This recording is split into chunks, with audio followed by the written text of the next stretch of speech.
Demikian jawab bacaan kita pada pagi ini. Kata Tuhan Yesus, berbahagialah setiap orang yang mendengarkan firman-Nya dan melakukan di sepanjang kehidupan ini. Shalom. Ini kurang semangat. Shalom. Sidang jemaat yang dikasihi oleh Tuhan, kalau kita membaca teks ini, saya kira ada pertanyaan yang harus kita renungkan. Pertanyaannya begini, apakah saudara dan saya ini mengasihi Tuhan? Ini pertanyaan yang harus ada pada kita ini.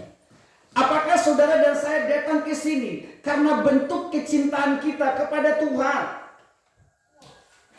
Kalau saya tanya, benarkah saudara ini semua mengasihi Tuhan? Saudara akan mengatakan, benar Tuhan, aku mengasihimu.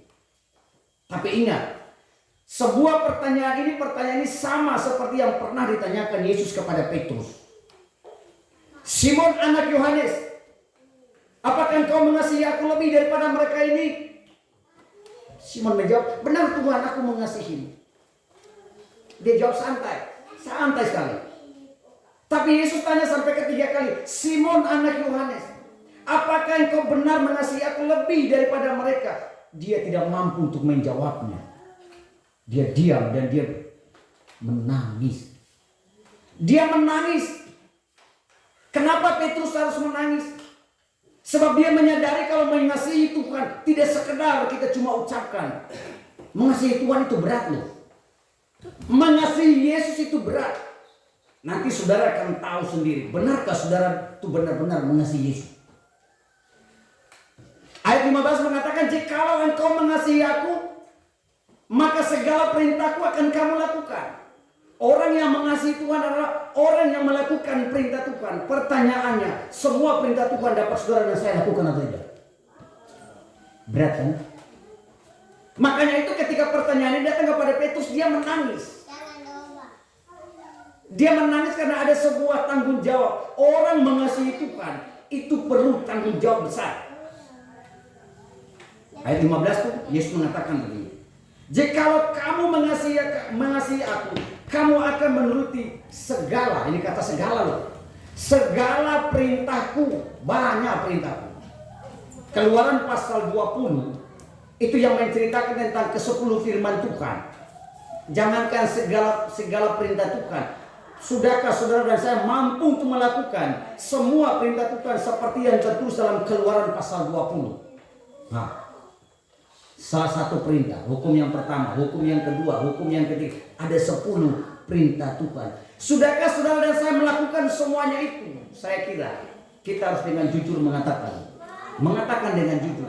Tidak satu orang pun di dunia ini yang bisa melakukan perintah Tuhan dengan sempurna. Makanya itu saya katakan, kita harus menyadari mengasihi Tuhan itu berat sekali. Karena tidak semua orang bisa melakukan semua perintah Tuhan. Kalau hukum Taurat itu ada 10.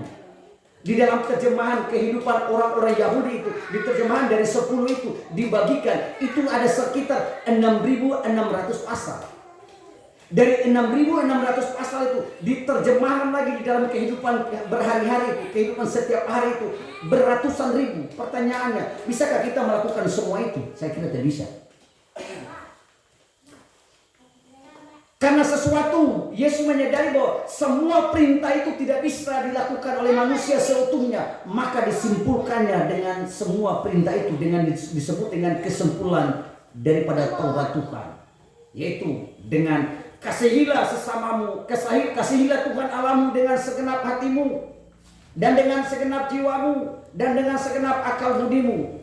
Dari yang 6.600 itu Yesus menyimpulkan dengan kalimat seperti itu. Kemudian diteruskan lagi, dan kasihilah sesama manusia seperti dirimu sendiri. Lalu dilanjutkan lagi, pada kedua hukum ini, artinya hukum yang mengasihi Tuhan dan mengasihi manusia, dia bisa menjawab seluruh hukum Taurat itu. Jadi dengan mengasihi itu, dia bisa menjawab semua itu. Jikalau kita mengatakan kita mengasihi Tuhan, kalau kita tidak bisa melakukan semua perintah Tuhan, paling tidak kesimpulan yang diajarkan oleh Yesus, mengasihi Tuhan dengan segenap hati. Tuh, mengasihi Tuhan dengan segenap hati. Mengasihi sesama. Mengasihi bukan berkaitan dengan bagaimana kita mampu untuk memberikan sesuatu untuk teman kita. Mengasihi bukan berarti juga kita bisa melakukan apapun yang orang butuhkan dalam hidup ini. Tapi saya kasih tahu buat kita, cara kita mengasihi ini kadang-kadang kita dalam praktik hidup kita setiap hari, terkadang hal-hal ini kita abaikan. Kita, kehadiran kita itu dimanapun kita berada harus menjadi sukacita bagi orang. Salah satu cara bahwa kita mampu untuk melakukan perintah Tuhan, kasih dan mengasihi sesama dan mengasihi Tuhan, kehadiran kita dimanapun berada membawa sukacita buat orang. Tapi kalau kita sudah hadir, belum kita hadir, orang baru dengar nama aja, orang sudah pikir-pikir, itu perlu kita bertanya tuh. Kalau orang baru dengar nama, minggu depan nih ada si Anu nih kesini, si Anu yang dulu tuh kan, nah ini nih kalau sudah model kayak ini. Kalau orang baru dengar nama saja, dia mau kesini orang sudah pikir-pikir, itu berarti orang itu kurang beres itu. Tapi kalau orang baru dengar nama, belum lihat mata muka saja, baru dengar nama orang, datang aja. Bila perlu belum datang, ayo kita jemput dia. Ini artinya begini loh, ini orang ini kehadirannya itu membawa berkat buat orang. Jadi saya kasih tahu, kehadiran kita hidup menjadi berkat buat orang sebagai tanda kita mengasihi itu bukan cuma kita bisa memberi benda, harta benda, bukan.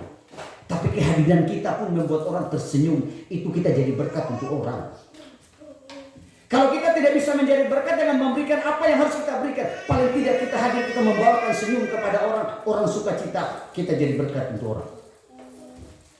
Tapi kalau kehadiran kita pun orang sudah pikir-pikir, astaga. Yesus mengatakan, kalau kamu mengasihi aku, tunjukkanlah bahwa kau mengasihi dengan melakukan. Ya toh? Melakukan perintahku.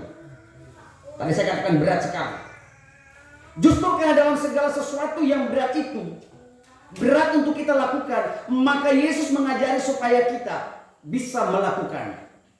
Itu ada lagu yang mengatakan, tiada yang mustahil bagimu. Tiada yang mustahil bagimu. Artinya begini, sesuatu yang dipikirkan manusia tidak mungkin, itu mungkin bagi Tuhan. Orang mengasihi Tuhan bukan berarti dia terhindar dari masalah. Saya ulang. Orang mengasihi Tuhan bukan berarti dia terlepas dari persoalan-persoalan hidup ini. Justru orang yang mengasihi Tuhan itu orang yang paling banyak mengalami berbagai macam masalah. Orang mengasihi Tuhan. Petrus mengasihi Tuhan. Ketika dia datang di hadapan para pemuka agama, orang nuduh dia tidak berani, dia tidak mampu menghadapi masalah itu. Orang mengasihi Tuhan bukan berarti dia terlepas dari problema-problema hidup ini. Orang mengasihi Tuhan juga bukan berarti hidupnya selalu cukup. Orang mengasihi Tuhan bukan berarti juga dia selalu hidup dengan berbagai macam kelimpahan. Kalau kita cuma mengasihi Tuhan supaya kita cukup, kalau kita mengasihi Tuhan supaya kita hidup dalam kelimpahan, supaya kita supaya kita kaya, maksud saya, itu mindset itu mesti kita ubah. Sebab orang mengasihi Tuhan bukan berarti dia terlepas dari berbagai macam masalah. Kalau begitu Pak Pendeta, begitu aku tidak mengasihi Tuhan, saya nggak mau. Kenapa? Daripada saya hidup dalam masalah. Tapi ingat, Yesus mengatakan, aku tidak akan meninggalkan kamu seperti seorang anak yatim piatu. Mengasihi Tuhan bukan berarti kita terlepas dari masalah, tetapi mengasihi Tuhan, dia mengatakan kalau kamu tinggal dalam aku dan aku di dalam kamu, artinya ada penyertaan Tuhan yang sempurna bagi kita. Kalau pernyataan Tuhan yang sempurna itu, dia katakan dia tidak pernah meninggalkan kita. Jadi saudara, kalau saudara dalam ruangan ini hidup dalam berbagai macam masalah-masalah kehidupan, hari ini Yesus mengatakan dia tidak pernah meninggalkan saudara. Sekalipun saudara meninggalkan dia tidak pernah akan meninggalkan saudara. Sebab apa? Sekali dia mengasihi saudara tidak pernah dia ubah. Yohanes pasal 16. Yohanes pasal 3 ayat 16 itu.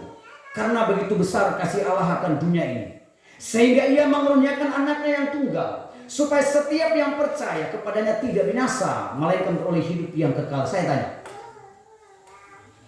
Yesus mengasihi saudara? Yesus mengasihi saudara? Yesus mengasihi dunia? Dunia dikasihi oleh Yesus. Apakah dunia mengasihinya? Lah kalau dunia tidak mengasihinya, apakah Tuhan mengubah kasihnya? Tidak. Karena dia tidak pernah mengubah kasihnya. Sekali dia katakan dia mengasihi saudara, pasti dia mengasihi saudara. Sebab apa dia katakan? Dia tidak pernah akan meninggalkan saudara dan saya. Tinggal sesaat saja, dunia tidak akan melihat. Ini Yesus mengatakan ini karena dia sudah menyelesaikan akan setiap tugas tanggung jawabnya di dunia. Dia akan kembali ke surga. Seperti Yohanes pasal 14 itu. Di rumah Bapakku banyak tempat tinggal. Aku pergi ke sana untuk menyediakan tempat bagimu, supaya dimanapun aku berada, kamu pun di situ. Kata Yesus. Ini sebelum dia melakukan ini, dia mengatakan tadi dalam bacaan kita tadi, tinggal sesaat saja. Atau tinggal sedikit saja, tinggal sedikit. Tinggal sesaat dia tidak akan bersama, dia akan pergi. Tetapi dia akan mendatangkan penghibur yang disebut dengan Roh Kudus. Jadi kalau saudara, tadi saya katakan kalau saudara punya masalah, saudara punya problema pribadi, keluarga, rumah tangga, saudara jangan putus asa. Hari ini dia katakan, sekali dia mengasihi saudara, dia tetap mengasihi saudara. Apapun keberadaan saudara, siapapun kita. Kalau dia sekali mengatakan dia mengasihi, tetap dia mengasihi. Sekalipun saudara dan saya tidak mengasihi. Tapi hari ini, mari kita belajar untuk mengasihi Tuhan. Tadi saya katakan, semua kalau saya tanya, saudara mengasihi Tuhan, pasti saudara akan mengatakan mengasihi. Ingat, Petrus menangis. Rupanya, Petrus menangis. Dia menangis karena apa? Mengasihi Tuhan. Dia baru tahu, mengasihi bukan cuma diucapkan, tapi ditunjukkan dalam sikap kita. Salah satu sikap adalah mengasihi Tuhan dengan mengasihi sesama. Di dunia ini kalau saya kasih tahu kita, kalau orang mengatakan aku tuh mengasihi Tuhan, tapi dia masih benci kepada saudaranya, saya kira itu orang itu perlu dipertanyakan itu. Kalau dia mengasihi Tuhan, benar dia mengasihi Tuhan, tapi di dalam rumahnya dia tidak menunjukkan akan kasihnya kepada istri, suami dan anak-anak, orang itu perlu dipertanyakan. Benarkah dia mengasihi Tuhan? Sebab kita mengasihi Tuhan itu mesti diterjemahkan di dalam kehidupan kita hari-hari. Tuhan tidak pernah kita lihat. Mengasihi Tuhan, kita tunjukkan kasih kita kepada orang-orang yang ada di sekitar kita. Mengasihi Tuhan, kita menunjukkan akan keberadaan kita, bahwa memang benar-benar kasih yang diberikan Tuhan kepada kita, kita tunjukkan di dalam kehidupan ini. Dalam rumah tangga kita tunjukkan. Di dalam bermasyarakat kita tunjukkan. Di dalam bergereja kita tunjukkan bahwa benar-benar aku mengasihi Tuhan. Jadi mengasihi Tuhan itu mesti diterjemahkan dalam setiap kehidupan kita. Amin. Kita merenungkan firman Tuhan saat teduh.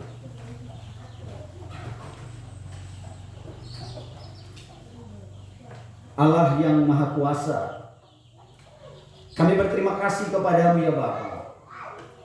Karena Bapa telah mengasihi kami.